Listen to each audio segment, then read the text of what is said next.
প্রিয় বিকাশ নুরু।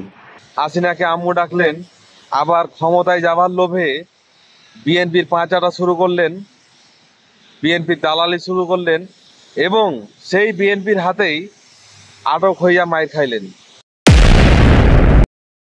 আসসালামু আলাইকুম দর্শক। লোভে পাপ, পাপে মৃত্যু, এই কথাটা ভালোভাবে বর্তায় ভিপি নূরের উপরে। ভিপি নূর ওরফে বিকাশ নূর, তারপরে আবার টেন্ডার নূর। যাই হোক, নানাভাবে তিনি সমালোচনা হয়ে আসছেন এবং আলোচনায় থাকতে পছন্দ করেন, যার কারণ বিভিন্ন সময় বিভিন্ন জায়গায় পা ভরে নিজেকে আলোচনায় রাখেন নানা ধরনের কথাবার্তা বলে। এখন বিষয়টা হচ্ছে, হাসিনাকে আম্মু ডাকলেন, আবার ক্ষমতায় যাবার লোভে বিএনপির পাঁচাটা শুরু করলেন, বিএনপির দালালি শুরু করলেন এবং সেই বিএনপির হাতেই আটক হইয়া মাইর খাইলেন। হয়তো তিনি মায়ের খাননি, কিন্তু তার নেতাকর্মী থেকে শুরু করে তার ভাই, এরা মায়ের খাইছেন।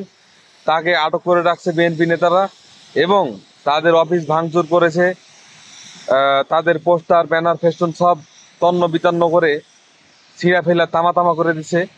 এই হচ্ছে বিএনপির অবস্থা। তিনি খুব সহজে ভাবছিলেন বিএনপির দালালি করে আগামীতে ক্ষমতায় যাবো, নমিনেশন পাবো। এখন বিএনপির নেতাকর্মীরা বাঁশ ভরা শুরু করেছে।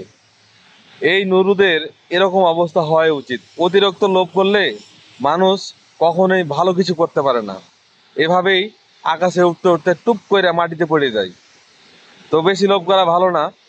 এই নুরু অনেক কিছুই করলো। এই নুরু হইতে পারতো বাংলাদেশের মানুষের মুখ্যপাত্র, বাংলাদেশের মজলুম জনতার মুখ্যপাত্র হইতে পারতো।